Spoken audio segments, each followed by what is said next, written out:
بسم اللہ الرحمن الرحیم۔ السلام علیکم ناظرین، گزشتہ 10 سال سے اسرائیل اپنی سرحدوں کی وسعت اور اپنی ریاست کے غلبے کے لیے اس قدر سرگرم کیوں ہوا ہے؟ اس کا جواب ہر اس شخص کو بآسانی مل سکتا ہے جو اسرائیل اور امریکہ میں موجود طاقتور ترین صہیونی لابی کی 2014 کے بعد آنے والے حالات کے بارے میں پیشن گوئیوں کا مطالعہ کرتا رہا ہے۔ آج بھی اسرائیل اور امریکی میڈیا ان آنے والے دنوں کے بارے میں یہودیوں، ربائیوں اور اہل تصوف کی پیشن گوئیوں سے بھرا پڑا ہے۔ ان پیشن گوئیوں کا آغاز وہ یہودیوں کی مقدس کتاب تالمود سے کرتے ہیں۔ تالمود کے مطابق جب چاند گرہن لگتا ہے تو یہ بنی اسرائیل کے لیے ایک برا شگون ہوتا ہے۔ اگر اس چاند کا چہرہ ایسے سرخ ہو جائے جیسے خون تو سمجھو دنیا پر تلوار چھانے والی ہے۔ دنیا بھر کے یہودی گزشتہ 2000 سال سے ان چاند گرہنوں کا مطالعہ کرتے چلے آ رہے ہیں۔ یہودیوں میں تصوف کی ایک بہت بڑی تحریک قبالہ 3000 سال سے سرگرم عمل ہے۔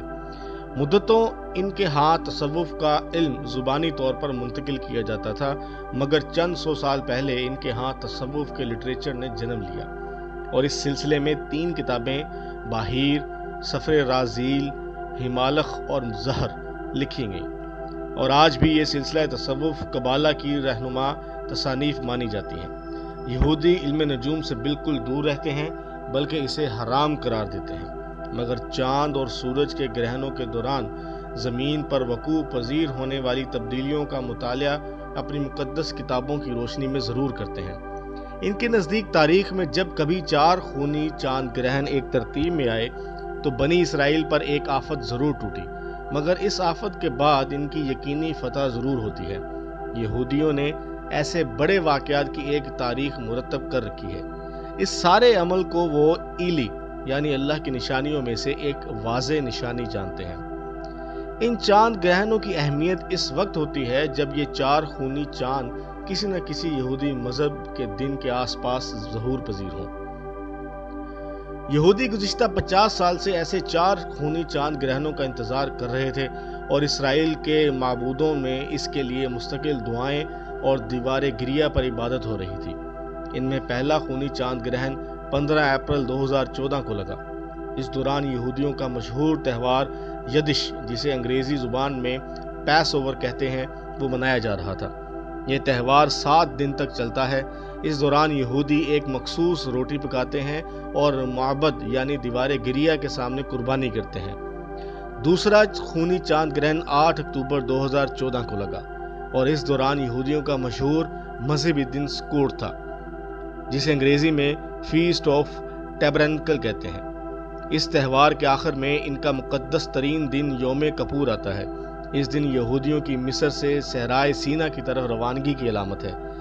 تیسرا خونی چاند 4 اپریل 2015 کو طلوع ہوا، اور یہ بھی یدش کے دنوں میں ہوا، اور چوتھا خونی چاند 28 ستمبر 2018 کو سکوٹ کے دنوں میں لگا۔ ان 4 چاند گرہنوں کے حوالے سے یہودی علماء نے یہ پیشن گوئی کی کہ جلد اسرائیل کے لیے کسی ایسی جنگ کا آغاز ہوگا جس میں ابتدائی طور پر انہیں شکست ہوگی اور انہیں ظلم سے دوچار ہونا ہوگا، مگر اس کے آخر میں یہودیوں کو مکمل فتح حاصل ہو جائے گی۔ ان کے اخبارات، رسائل اور میڈیا اس عمل کو ٹریجڈی اینڈ دین ٹرمف کا ٹائٹل دیتے ہیں، یعنی غم و اندوہ کے بعد کامیابی۔ اسی پس منظر میں دنیا بھر کا یہودی میڈیا اور ان کے زیر اثر مغربی میڈیا عرب ممالک میں آنے والی 2011 کی عرب بہار کو مسلم امہ کی خوفناکی سے تعبیر کرتے رہے، اور بتاتے تھے کہ عرب ممالک اب پوری دنیا کے لیے ایک خطرہ بن چکے ہیں۔ اس کے ساتھ ساتھ وہ یہ نظریہ بھی پیش کرتے تھے کہ اب امریکہ دنیا میں امن قائم کرنے کے بالکل قابل نہیں رہا، اور اس کی جگہ اسرائیل کو خود آگے بڑھ کر مسلمانوں کی اس عالمی دہشت گردی کو روکنا چاہیے۔ عرب بہار کی بے چینی سے فائدہ اٹھا کر ان ملکوں میں مکمل تباہی کا راستہ ہموار کیا گیا، اور یوں مصر کے مرسی اور لیبیا کے قذافی کو نشان عبرت بنا دیا گیا۔ اپنے ارد گرد مسلم ممالک کی بربادی کے بعد یہودیوں کی اکثریت اس بات پر یقین کرتی ہے کہ اب ان کی عالمی حکومت قائم ہونے کے دن آ گئے۔ ایسے چاند گرہنوں سے متعلق یہودیوں کی مرتب کردہ تاریخ کے مطابق گزشتہ 500 سال کی تاریخ میں پہلی دفعہ خونی چاند گرہن 1492-93 میں لگے تو اسپین میں رہنے والے لاکھوں یہودیوں پر آفت ٹوٹ پڑی۔ اسپین کو ایزابیلا اور فریڈینڈ نے فتح کیا تو وہ قتل کیے گئے، غلام بنا لیے گئے یا ان سے زبردستی عیسائی مذہب اس شرط پر قبول کروایا گیا کہ ان پر سو رکھنا اور ہفتے کے دن کا کاروبار کرنا لازمی قرار دیا گیا۔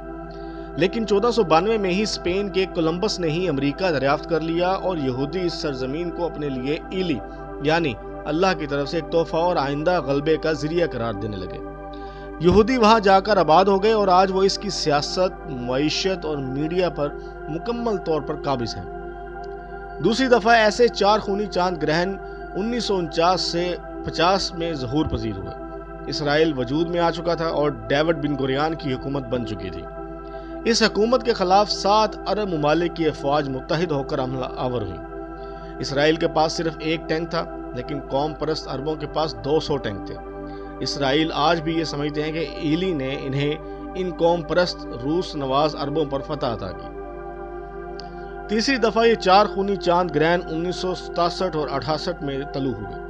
اس دوران مشہور عرب اسرائیلی مارکہ برپا ہوا تھا۔ ایک جانب قوم پرست اور کمیونسٹ نواز عرب تھے جنہیں روس کی پشت پناہی حاصل تھی۔ اسرائیل کی آبادی 8 لاکھ تھی اور عرب 5 کروڑ۔ 4 ملک مصر، شام، لبنان اور اردن نے حملہ کیا۔ روس نے $2 ارب کا اسلحہ بھی فراہم کیا۔ یہ وہ جنگ تھی جس میں مصر کے سیکولر حکمران جمال عبد الناصر نے تقریر کرتے ہوئے کہا تھا، اے فرعون کے بیٹو، آج تمہارا موسیٰ کے بیٹوں سے مقابلہ ہے، اپنی تاریخی شکست کا بدلہ چکا لو۔ ان نام نہاد مسلمان اور قوم پرست سیکولرز نے دراصل اللہ کے دشمن کا نام لے کر اللہ کی غیرت کو للکارا تھا۔ دوسری جانب امریکہ اسرائیل کی مدد کو آیا اور 2000 سال بعد یروشلم کا مقدس شہر یہودیوں کے قبضے میں چلا گیا۔ غزہ پر اسرائیلی بمباری گزشتہ 10 سال سے وقفے سے جاری ہے اور حماس کا حملہ اس کا رد عمل ہے، مگر اسرائیلی اس حملے کو اپنے عزائم کی تکمیل کا زینہ سمجھتے ہیں۔ جن عظیم دانشوروں کو یہ غلط فہمی ہے کہ اسرائیل دنیا میں موجود قومی ریاستوں کی طرح ایک عام سی ریاست ہے جس کی متعین حدود ہیں، اقتدار اعلیٰ ہے اور وہاں ایک جمہوری حکومت ہے، تو انہیں اس خوش فہمی کو دل سے نکال دینا چاہیے۔ یہودی وہاں کیوں ہیں؟ 1896 عیسوی میں جب صہیونیت کی داغ بیل ڈالتے ہوئے مشہور زمانہ پروٹوکولز لکھے گئے تو وہ تاج برطانیہ جو یہودی سودی سرمایہ کا مقروض تھا، اس نے دنیا بھر میں بکھرے ہوئے یہودیوں کو ایک قوم تصور کرتے ہوئے بالفور ڈکلیریشن 1916 عیسوی میں جاری کیا، جس کے تحت انہیں فلسطین میں آباد کرنا تھا۔ سوال یہ پیدا ہوتا ہے کہ کیا یہودیوں کو پوری دنیا میں کوئی جائے پناہ میسر نہ تھی؟ تمام اتحادی ممالک اور امریکہ کے دروازے ان کے لیے کھلے تھے، پھر وہ حیفا اور تل ابیب جیسے بے آب و گیا علاقے میں آ کر کیوں آباد ہونا شروع ہوئے؟ جنگ عظیم دوم کے بعد تو یورپ میں بھی ان کا غلبہ ہو چکا تھا، ان کے خلاف گفتگو کرنا بھی قابل سزا جرم بن چکا تھا، پھر وہ یورپ کے جنت نظیر اور پرامن ممالک کو چھوڑ کر ایک ایسے ملک میں کیوں آباد ہو گئے جہاں انہیں چاروں جانب سے دشمنوں کا سامنا تھا؟ اس کا جواب صرف اور صرف ایک ہے کہ یہ یہودی وہاں آخری عالمی جنگ لڑنے کے لیے اکٹھے ہوئے ہیں، ایک ایسی جنگ جس کے نتیجے میں ان کی مذہبی ربائیوں کا دعویٰ ہے کہ انہیں فتح نصیب ہوگی اور یروشلم کے تخت سے حضرت داؤد اور حضرت سلیمان کی طرح کی ایک عالمی یہودی حکومت قائم ہو جائے گی جسے وہ rolling state of the world کہتے ہیں۔ ان کے نزدیک ان کی یہ جنگ صرف اور صرف مسلمانوں کے ساتھ ہی ہونا ہے۔ گزشتہ 15 سالوں سے یہودی مفکرین، مذہبی رہنما، یہاں تک کہ ان کے اہل تصوف بار بار یہ تحریر کر رہے ہیں کہ 2014 اور 2015 اور 2018 میں لگنے والی 4 مکمل چاند گرہن اس وقت کی نشاندہی کر چکے ہیں کہ دنیا کی طاقت کا مرکز اب امریکہ سے اسرائیل منتقل ہو جائے گا۔ یہودی فتح کی بشارتیں سناتے ہیں، مگر اس جنگ کے بارے میں سید الانبیاء صلی اللہ علیہ وآلہ وسلم نے مسلمانوں کو فتح کی بشارت دی ہے۔ آپ صلی اللہ علیہ وآلہ وسلم نے فرمایا، قیامت اس وقت تک نہیں آئے گی جب تک مسلمان یہودیوں سے جنگ نہ کر لیں۔ اس لڑائی میں مسلمان یہودیوں کو قتل کر دیں گے، یہاں تک کہ یہودی پتھر اور درخت کے پیچھے بھی چھپ جائیں گے تو پتھر اور درخت یوں کہے گا، اے مسلمان اللہ کے بندے ادھر آ، میرے پیچھے یہودی چھپا بیٹھا ہے، اس کو مار ڈال۔ مگر غرقد کا درخت ایسا نہیں کہے گا کیونکہ وہ یہودیوں کا درخت ہے۔ دنیا بھر سے یہودی اسرائیل کی سرزمین پر پکنک منانے یا کسی معاشی فائدے، بہتر اور پراسائش زندگی کے لیے جمع نہیں ہوئے۔